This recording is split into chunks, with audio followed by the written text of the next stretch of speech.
before the first tick of any temporal clock began to measure the decay of the physical universe, and long before the first human footprint pressed into the virgin soil of the earth. An infinite, unblemished goodness reigned supreme in the heavenly realms. This was an epoch of absolute harmony, where the divine presence illuminated a perfect spiritual hierarchy. Within this celestial architecture, every angelic being radiated an immense, unshadowed light, existing in a state of profound reverence for the Creator. The heavenly host operated within a perfectly ordered structure, with each choir of angels assigned a specific cosmic duty and metaphysical purpose. To understand the nature of their existence, one must recognize that the angels did not initially enjoy the direct, unmediated vision of the divine essence, which theologians call the beatific vision. Instead, they existed in a state of probation, a period of transition governed by a unique spiritual dimension of time known as the Aevum or the Evo. The Aevum represents a mode of existence that has a definite beginning but no temporal end, standing as an intermediate bridge between the absolute, unchanging eternity of God and the sequential, decaying time of our physical universe. In this pristine environment, the seraphim burned as living flames of pure love and adoration, while the cherubim served as the guardians of divine wisdom and the protectors of the deepest secrets of the cosmos. Beneath them, the thrones, dominions, virtues, and powers maintained the structural balance of the spiritual realm, while the principalities, archangels, and angels served as the swift messengers and guardians of the lower realms. This celestial order was not a system of restriction, but a symphony of perfect freedom, where every spirit found its ultimate fulfillment in reflecting the glory of the Creator. Yet, among all these magnificent creations, one spirit stood out with unparalleled preeminence, a being whose very existence seemed to be the ultimate celebration of the Creator's artistic power. This was Lucifer, whose name signified the morning star or the light bearer. Lucifer was the absolute masterpiece of the Creator, the first spiritual being sculpted by the divine hand. He was endowed with a beauty that eclipsed all other creations, a magnetic charisma that inspired devotion across the angelic choirs, and an intellectual capacity that was second only to God. Lucifer was appointed as a guardian cherub upon the holy mountain of God, walking among the fiery stones and leading the heavenly choirs in their symphonies of adoration. His voice was a flame of guidance in the celestial dawn, directing all praise away from himself and toward the Creator. The other angels looked upon him with immense admiration, seeing in him the clearest mirror of the divine attributes. He moved with an unparalleled grace, his presence radiating an intensity of light that could illuminate the darkest corners of the spiritual cosmos. Even the great archangels, Saint Michael and Saint Gabriel, held his wisdom in the highest esteem, viewing him as the leader and beacon of the entire heavenly host. However, this state of primordial perfection was not the final, unalterable destination of the angelic hosts. For the gift of free will carried with it the potential for a catastrophic deviation. The tranquility of the heavenly realm began to experience its first subtle, imperceptible tremors when the Godhead convened a divine council to plan the creation of the material universe. As a created being, Lucifer was excluded from this ultimate creative circle, which belonged exclusively to the triune God who possesses the unique power to bring existence out of nothingness. It was during this period of exclusion that a tiny spark of self-centered contemplation ignited within Lucifer's intellect. Looking upon his own magnificent light, his unparalleled wisdom, and his high position of authority, Lucifer began to harbor a quiet, insidious jealousy. He wondered why he, the most perfect of all created beings, was not permitted to participate in this ultimate creative council. He began to perceive his own glory not as a gift received from the Creator, but as an inherent possession that belonged to him by right. This internal deviation marks the genesis of pride, which Saint Augustine of Hippo defined not as a positive material substance, but as a deliberate privation of the good. resulting from the misdirected free will of a rational creature. Saint Augustine argued that Lucifer, blinded by his own extraordinary light, sought to establish himself as his own ultimate source of illumination, attempting to equal his creator rather than remaining a faithful mirror of the divine glory. This theological dynamic is also reflected in the prophetic pronouncements found in the Old Testament, where the historical denunciations of the proud kings of Babylon and Tyre serve as a transparent veil revealing the cosmic fall of the spiritual power behind those earthly thrones. As this internal corruption progressed, the outward demeanor of the morning star began to shift.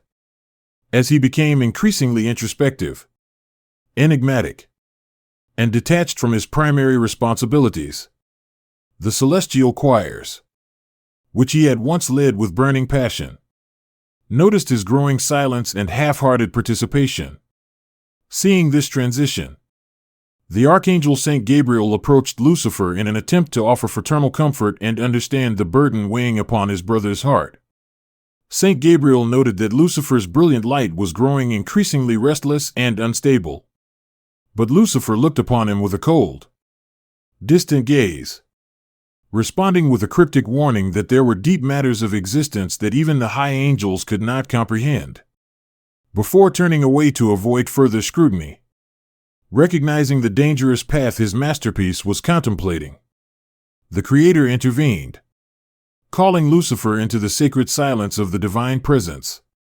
In a tender dialogue full of infinite patience and sorrow, God addressed the rising darkness within his most beloved creation, warning him that his thoughts were straying and that he was beginning to view his own beauty as an end in itself. Lucifer answered with formal obedience that masked his growing resentment, claiming that he only desired to explore the depths of the divine work, while refusing to submit to the divine warnings and choosing instead to justify his own self-centered ambitions. The Creator, full of mercy, extended his hand and offered pardon. But Lucifer's pride forbade him to submit, and an invisible distance began to grow between the masterpiece and the artist. The climax of the angelic probation arrived when the Creator gathered the entire celestial host in a solemn, monumental assembly that illuminated the depths of the firmament. A profound silence fell upon the heavens as the presence of God manifested with infinite majesty. It was on this day that God chose to unveil his grand plan for the creation of the physical cosmos, presenting a vision of galaxies, stars, and planets, culminating in the creation of a material world called Earth.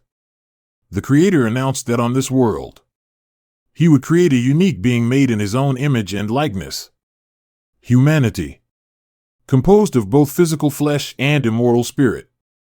However, the true test of their fidelity was contained in the subsequent, shocking core of the divine revelation, the mystery of the Incarnation. The Creator declared that the second person of the divine Trinity would empty himself, taking on the fragile form of human flesh as Jesus Christ, and commanded that all the angelic hosts must bend their knees and worship God in this humble, human form.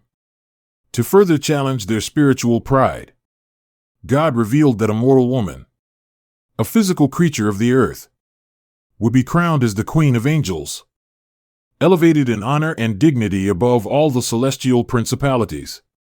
This revelation presented a profound paradox to the angelic intellects, demanding that they submit their superior spiritual nature to a creature made of clay for the majority of the angels. This revelation of the Incarnation was perceived as an act of unfathomable, breathtaking love and humility on the part of the Creator, and they erupted in jubilant adoration.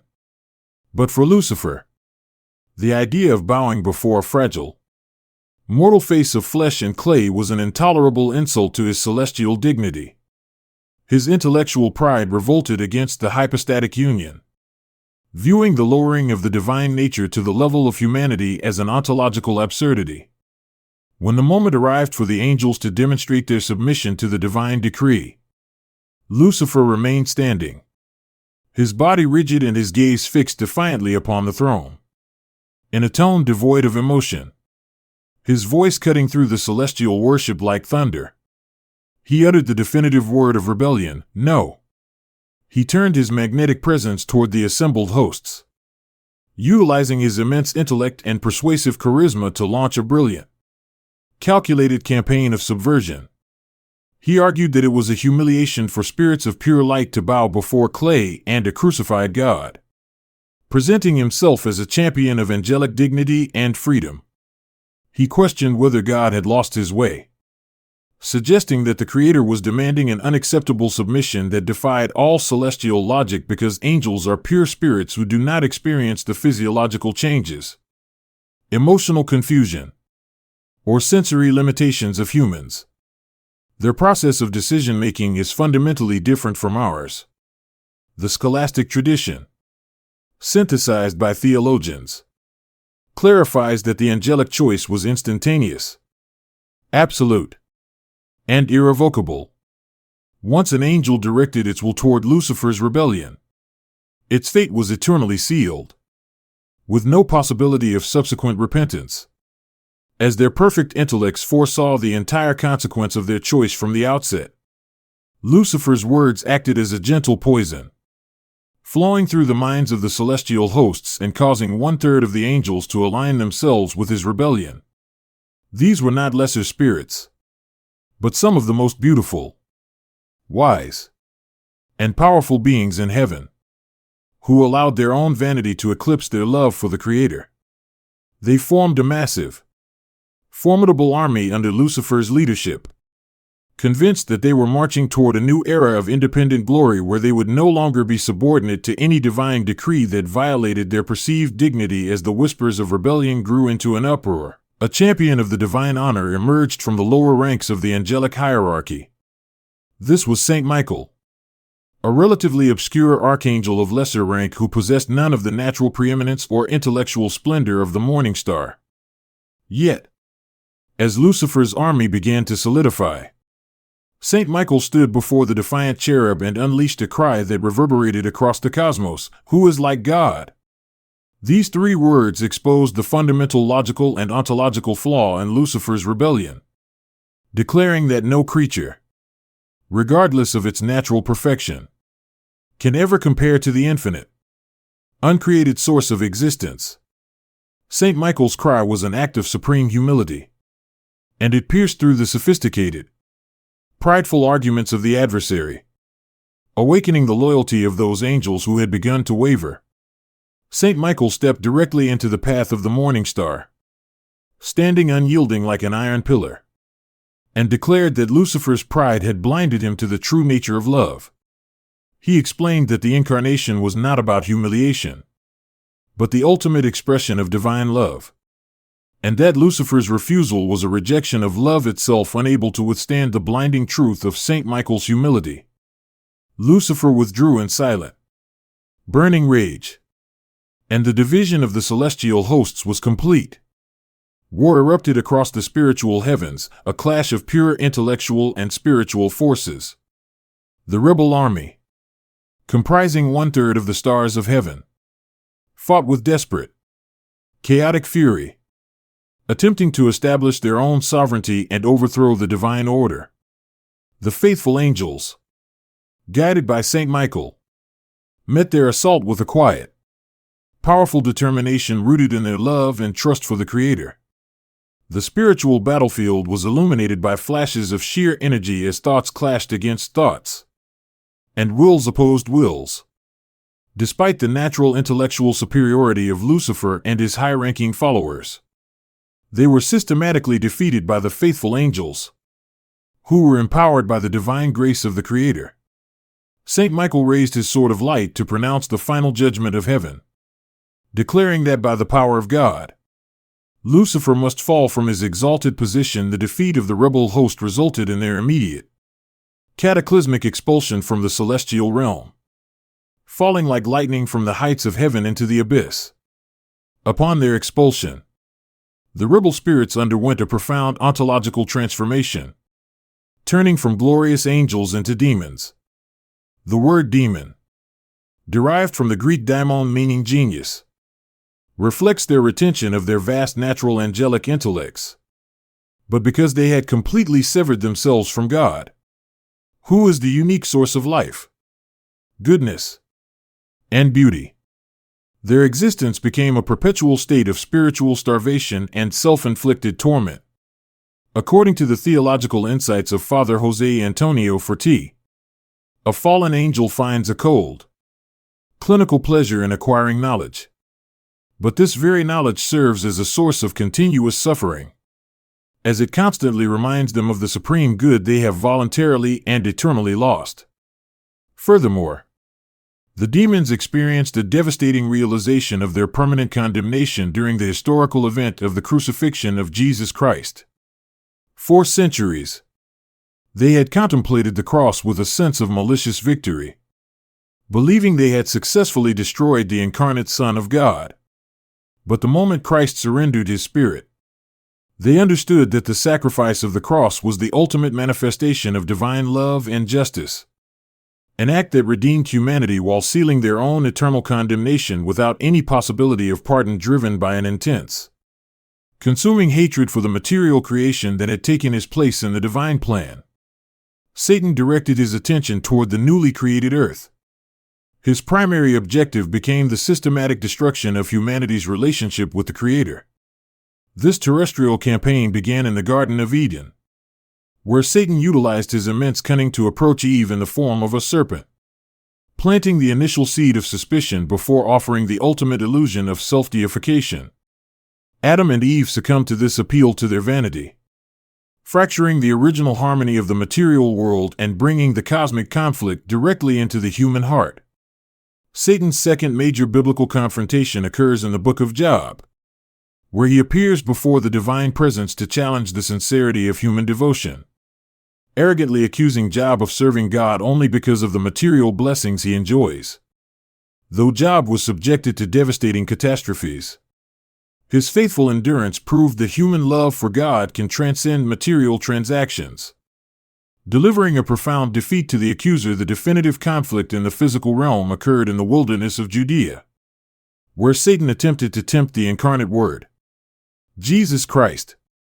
After his 40 days of fasting, operating on the assumption that Christ's physical hunger and human limitations made him vulnerable, Satan presented 3 temptations representing the classic categories of sin, revealing his ultimate ambition to usurp the worship that belongs exclusively to the Creator. Christ decisively defeated the tempter through the perfect humility of obedience and the authority of the written Word of God, establishing the path of victory for all of humanity. Today, this spiritual battle continues in the hearts of human beings. And Father José Antonio Fortea notes that the devil especially hates those who are devoted to asceticism, discipline, fasting, and prayer, as these spiritual practices directly resist his influence and draw the soul closer to the divine light. While the demons have the intellectual capacity to guess human thoughts based on outward behavior, they are absolutely incapable of reading human minds or violating the sacred sanctuary of free will, which remains protected by divine grace. The ultimate destiny of the rebellious morning star and his fallen host is detailed in the final book of the biblical canon, the Book of Revelation, written by the Apostle John. This text portrays Satan as the great red dragon, the ancient serpent who has spent history leading the entire world astray and continuously accusing the faithful. At the end of time, after a period of intense tribulation and the final battle, the power of evil is dismantled forever, and Satan is captured and definitively hurled into the lake of fire, a state of eternal, absolute punishment where his capacity to corrupt the creation of God is permanently destroyed. This final victory of good over evil is not achieved through mere physical force, but because goodness is the very essence of God, a light that no darkness can ever extinguish.